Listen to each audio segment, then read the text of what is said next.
Hello everyone. आज हम लोग इस वीडियो में पढ़ेंगे topic back to basic. Back to basic का मतलब होता है कि हम लोग एकदम ग्रास रूट लेवल से पढ़ेंगे। जैसे हम लोग जब इंग्लिश पढ़ने का बारी आता है तो हमारे मन में पहला क्वेश्चन आता है, हम लोग इंग्लिश में क्या पढ़ेंगे, पहले क्या पढ़ेंगे, उसके बाद क्या पढ़ेंगे। किसी ने बता दिया कि टेंस पढ़ लेना चाहिए, टेंस आ जाएगा तो इंग्लिश आ जाएगा। किसी ने कहा कि नहीं, नरेशन आ जाएगा तो इंग्लिश आ जाएगा। तो अलग अलग टर्म्स हम लोग यूज करते हैं, लेकिन आज हम लोग एकदम ग्रास रूट लेवल पे जाएंगे और पूरा बैक टू बेसिक एक टॉपिक हम लोग जिसका नाम है आज इस पार्ट में। और इस पार्ट को हम लोग बहुत अच्छी तरह से सुनेंगे, सिर्फ 5 या 6 मिनट। अगर आपको लगता है कि ये पार्ट हमारे लिए बहुत इंपॉर्टेंट है तो आप सुन सकते हैं। हमारे इंग्लिश में सबसे पहले हमको जो पढ़ना पड़ेगा वो है ग्रामर। हम लोगों को सबसे अच्छी तरह से पढ़ना पड़ेगा ग्रामर। ग्रामर का मतलब ये नहीं है कि आपको अलग से कोई किताब पढ़ना पड़ेगा या अलग से कोई वीडियो देखना पड़ेगा, यूट्यूब देखना पड़ेगा या आपको गूगल में जाकर बहुत सारा बुक्स पढ़ना पड़ेगा, ऐसा नहीं है। अब ये बात ध्यान रखिए कि हमको इंग्लिश में सबसे पहले ग्रामर पढ़ना पड़ेगा। और ग्रामर एक बहुत बड़ा बाउंड्री की तरह है, एक बहुत बड़ा ऐसा बाउंड्री है। और आज तक हम लोग इस बाउंड्री के बाहर घूम रहे थे, ऐसे बाहर घूम रहे थे, अंदर नहीं जा पा रहे थे। कारण क्या था? क्योंकि अंदर जाने का जो रास्ता है, इंट्रांस है, the way how to enter into the field of grammar, हम लोग को पता नहीं था। किसी ने कहा कि इससे छलांग मार के जाना चाहिए, किसी ने कहा कि इसके अंदर से चला जाना चाहिए। जैसा जैसा लोगों ने कहा हम लोगों ने सीखा। लेकिन आज today we are going to learn this thing in a different way. आज हम लोगों को अगर बताया जाए कि ग्रामर में हमको क्या पढ़ना है तो हम लोग को ग्रामर में जो पहला टॉपिक पढ़ेंगे वो है वर्ब। जो इंट्रांस है, हमको यहां से एंटर करने में मदद करेगा। हाउ टू एंटर, हम कैसे एंटर करेंगे। तो ग्रामर का जब बारी आएगा, जब एंटर करने का बारी आएगा तो हम लोग पहला जो इंट्रांस पढ़ेंगे वो है वर्ब। और वर्ब पढ़ने के लिए वर्ब का डेफिनेशन, वर्ब कितने तरह के होते हैं, वर्ब कौन होता है, ये सब नहीं पढ़ना है। बस ये पढ़ना है कि वर्ब को वर्ब कहते हैं किस लिए और कौन है वर्ब। इसको जानने के लिए आप पहले वर्ब को नाउन से कंपेयर कर दो। किसी भी अच्छी चीज को अच्छा कहने के लिए किसी बुरी चीज से कंपेयर करना पड़ता है। वैसे ही जब आप वर्ब जानना चाहते हैं तो आपको पहले नाउन जानना पड़ेगा। आप नाउन के लिए फिर से अलग से नहीं पढ़ना पड़ेगा। बस ये याद रखो कि आप नर्सरी केजी में या क्लास 1-2 में आपने क्या पढ़ा है। पूरे इंग्लिश में 2 तरह का नाउन होता था, बचपन में लोग पढ़ चुके हैं। एक को कहते हैं सिंगुलर नाउन, आपको याद होगा, और एक को कहते हैं प्लूरल नाउन। सिंगुलर नाउन का मतलब यहां पर लिखा हुआ रहता था बॉय, अब इसको प्लूरल करेंगे तो होगा बॉयज, होता है ना। ऐसा सब लोग जानते हैं, हम लोग भी किए हैं, आगे भी पढ़ेंगे शायद ऐसा। लेकिन आज हम लोग पढ़ेंगे नाउन की तरह वर्ब भी सिंगुलर प्लूरल होता है। ये आपको आज से पढ़ना, अभी से पढ़ना और जिंदगी भर पढ़ना होगा। जैसे नाउन सिंगुलर प्लूरल होते हैं, आज से पढ़ेंगे नाउन की तरह वर्ब भी सिंगुलर प्लूरल होते हैं। जैसे यहां पर एक वर्ब लिखा हुआ है कम, यहां पर भी एक वर्ब लिखा हुआ है कम, लेकिन कम हो जाएगा कम्स। कहने का मतलब ये है कि नाउन के अंत में जब एस लिखते हैं तो वो प्लूरल बनता है, लेकिन वर्ब के अंत में एस लिखते हैं तो वो सिंगुलर बनता है। तो आज के बाद अगर किसी ने कहा व्हाट इज वर्ब, तो आपको कहना होगा verb is opposite of noun. ऐसा जब लोगों को कहेंगे तो लोग थोड़ा स्टन हो जाएंगे, चमक जाएंगे, चौंक जाएंगे, आश्चर्यचकित होंगे। इसमें आश्चर्यचकित का कोई बात नहीं है, क्योंकि मनुष्य विश्वास करता है चेंज में, और change is the law of nature. हमेशा परिवर्तन होता रहता है, ये प्रकृति का नियम ही है परिवर्तन। तो जब हम लोग कोई डेफिनेशन पढ़ते हैं तो वो एक ट्रेडिशनल डेफिनेशन है, noun is the acting word, function word. लेकिन आज हम लोग पढ़ेंगे verb is opposite of noun. Noun is just not only the name of person, place, thing और एन आइडिया। वैसे ही वर्ब के बारे में अगर बताया जाए आज से, अभी से, तो आप बताओगे verb is opposite of noun.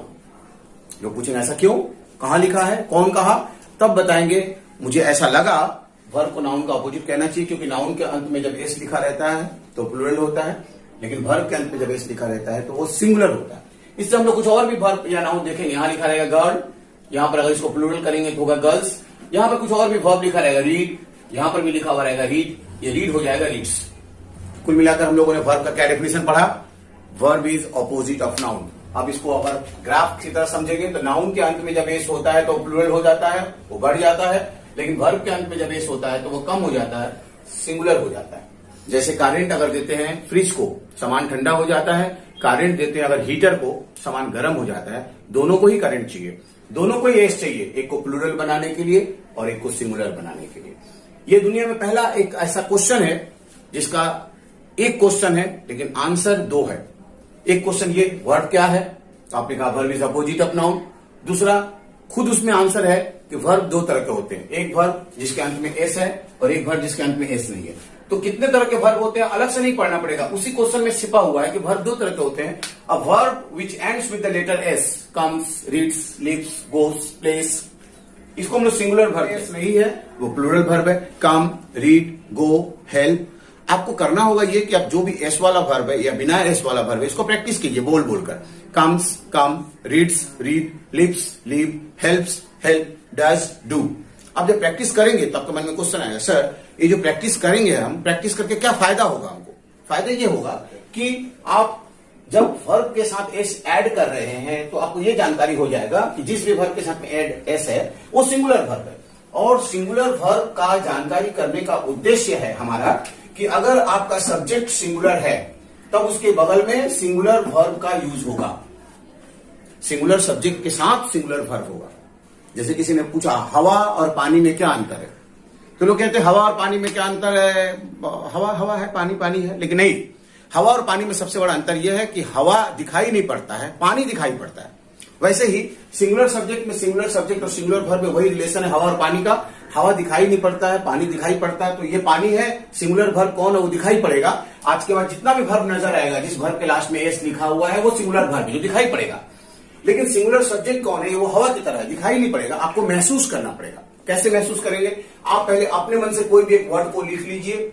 You, I, he, she, दे या किसी का नाम, राम, कोई भी वर्ड आपके दिमाग में आता है उस वर्ड को आप सब्जेक्ट मान लीजिए। लेकिन आपने लिखा एस एस माने सब्जेक्ट सिंगुलर या सिंगुलर सब्जेक्ट। कोई भी वर्ड आपका सब्जेक्ट हो सकता है, लेकिन वो सिंगुलर है कि नहीं है कैसे मालूम चलेगा? जितने भी वर्डों को आपने सब्जेक्ट लिखा है सबसे पूछिए कि उसके साथ अगर इज होता या एम होता या आर होता, इन तीनों में से इज ए माल जब लिखेंगे इन सभी के पास पास, तो इन तीनों में से कौन किसके पास कब होगा? यू के साथ क्या होना चाहिए, इज या एम या आर? आपको आर होना चाहिए। आई के साथ क्या होना चाहिए, एम। ही के साथ क्या होना चाहिए, इज। बस ध्यान रखना पड़ेगा जिनके साथ इज एम आर लिखते समय जिनके जिनके साथ में इज होगा वही सिंगुलर सब्जेक्ट है। Is equal to singular subject. तो ये आपको महसूस करना होगा, ये दिखेगा नहीं। एक है कि ज्यादा है, आपको समझ में नहीं आएगा, तो हवा की तरह आपको महसूस करना होगा, और वो महसूस करने का तरीका इज एम आर। तो कुल मिलाकर जिनके जिनके साथ में इज एम आर लिखते समय जिनके साथ इज होगा वो सिंगुलर है, और जिनके साथ इज नहीं होगा, एम और आर होगा, वो क्या है, कम से कम सिंगुलर नहीं है। बहुत लोगों का एक ऑटोमेटेड कॉन्सेप्ट है कि जहां इज होगा वो सिंगुलर है और जहां एम और आर होगा वो प्लूरल है, लेकिन ऐसा नहीं है।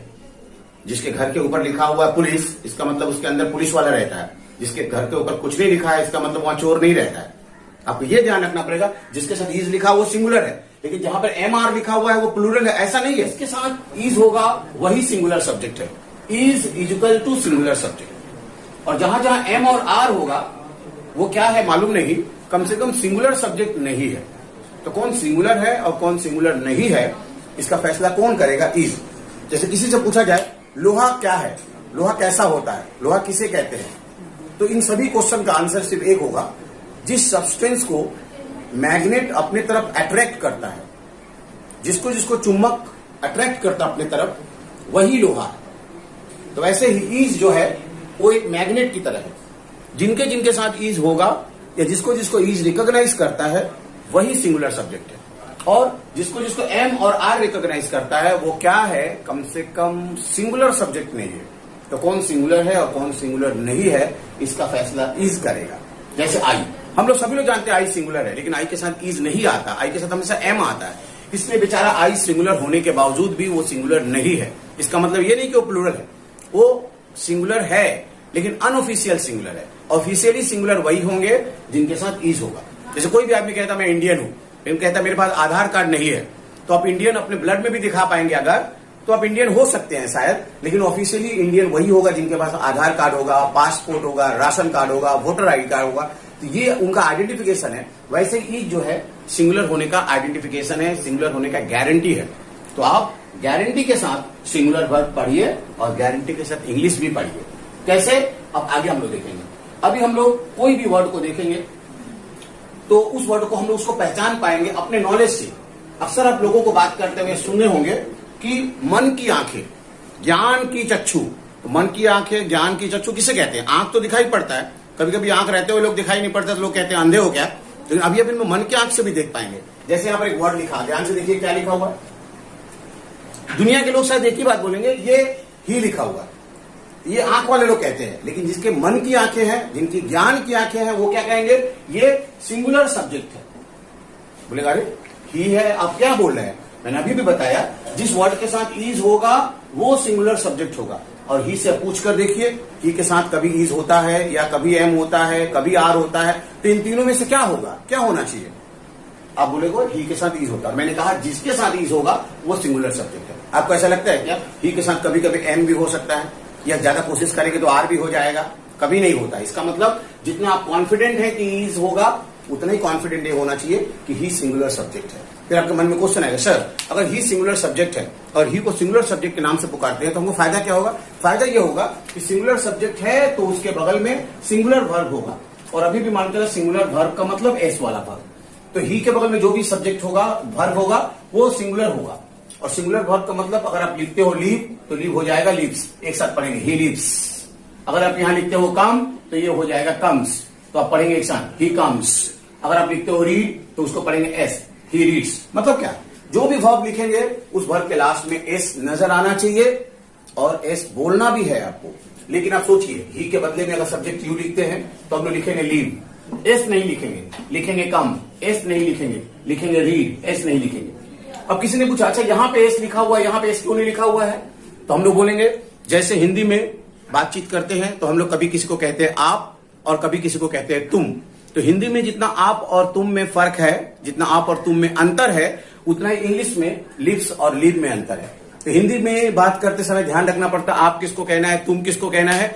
इंग्लिश में ध्यान रखेंगे बात करते समय, लिव्स कब कहना है, लीव कब कहना है, कम्स कब कहना है, कम कब कहना है, रीड्स कब कहना है, रीड कब कहना है। इन सब चीजों को बोलते समय कौन मदद करेगा आपको? वो मदद करेगा इज। इज कहता है मैं जिनके जिनके साथ होऊंगा वहीं पे वर्ब के साथ एस होगा। जिन सब्जेक्टों के साथ इज एम आर लिखते समय जिनके साथ इज पॉसिबल होगा वहीं पे वर्ब के साथ एस पॉसिबल होगा। और जहां जहां पे एम होगा या आर होगा वहां पे सिर्फ वर्ब होगा, एस नहीं होगा। तो आप इसको बंद करके ही से पूछ कर देखिए, ही के साथ में इज होगा कि एम होगा कि आर होगा? ही के साथ हमेशा इज होता है, इसलिए वर्ब में एस लिखा हुआ है। यू से पूछ कर देखिए, यू के साथ इज होगा कि एम होगा कि आर होगा? यू में आर होता है, इसलिए एस नहीं है। तो किसके साथ एस होगा, किसके साथ एस नहीं होगा, इसका फैसला इज करेगा। जब ये जानकारी हो जाएगा तो हम लोग का एक छोटा सा 1 सेकेंड का टेस्ट होगा। वो टेस्ट में आपको क्वालिफाई करना होगा कि आपको अभी तक कितना इंग्लिश समझ में आया। जैसे आप किसी और वीडियो या और किसी टीचर से पढ़ते हैं, वो टीचर कहते हैं दे के साथ कम होगा, और एक टीचर कहते हैं कि दे के साथ कम्स होगा। अब दो टीचर हैं आपके पास, एक टीचर कहते हैं दे के साथ कम होगा, फिर एक और टीचर कहते हैं दे के साथ कम्स होगा। आप अगर वेस्ट कहते हैं दे के साथ कम होगा, आप महाराष्ट्र में रहते हैं तो वहां का टीचर बोलते हैं दे के साथ कम्स होगा, तो आप क्या बोलेंगे? सर कौन सा सही है? हम लोग तो पढ़ने बैठे हैं ना, हमको तो मालूम नहीं सही कौन सा है। तो किसी भी सही गलत का फैसला आप खुद करोगे, किसी से पूछने की जरूरत नहीं है। आप इन दोनों को बंद कर दोगे और दे से पूछो, दे के साथ इज होता है कि एम होता है कि आर होता है? आपको आंसर मिल जाएगा, दे के साथ आर होता है। और यहां बताया गया है जिसके साथ इज होगा वहीं पे वर्ब के साथ एस होगा। तो दे से पूछे दे में कभी इज होता है क्या? नहीं होता है, इसलिए ये वाला नहीं होगा, ये वाला होगा। अगर भगवान भी उतर के आगे कहते हैं कि दे के साथ कम्स करो, मैं कह रहा हूं मैं हूं भगवान, नहीं करोगे तो मैं तुमको अभिशाप दे दूंगा, तो भगवान को बोलिए प्यार से, भगवान आप पहले दे के साथ कम्स करने से पहले ये तो दिखाइए दे में ईज होता है कि नहीं। दे के बाद भगवान भी ईज नहीं करके दिखा पाएंगे आपको। दे के साथ हमेशा आर होता है, अगर ईज होता तो कम्स होता। अगर गलती से दे कम्स करते हैं तो आपके एग्जाम में दो नंबर कटेगा। एक नंबर कटेगा क्योंकि दे के साथ कम्स किया, और एक नंबर इसलिए कटेगा कि दे के साथ आप कभी ना कभी जरूर ईज किए होंगे। एक गलती किया और एक गलती हो गया, ऐसा गलती पर गलती हम लोग करते रहते हैं और इसका उसका इल्जाम लगाते हैं। हमारे टीचर अच्छे नहीं थे, स्कूल अच्छे नहीं थे, मेरे मम्मी पापा पढ़े लिखे नहीं थे, हम जिस समाज में रहते हैं वहां पर कोई इंग्लिश बोलने वाला नहीं है। अरे आप जिस समाज में रहते हैं वहां तो हिंदी बोलने वाले हैं, तो आप क्या हिंदी के पंडित बन गए? नहीं बन पाए। इसका मतलब हमारे पास सिर्फ बहाने हैं। तो इंग्लिश में कहते हैं the successful people knows no excuse, only failure people knows the excuse. जो जिंदगी में नाकामयाब है वो लोग एक्सक्यूज दिखाते हैं, लेकिन जो कामयाब है वो लोग एक्सक्यूज नहीं दिखाते हैं, वो लोग रीजन दिखाते हैं। They saw the reason. And if you really want to make yourself a successful man through English, so follow us on every site and our description is given below. Thank you.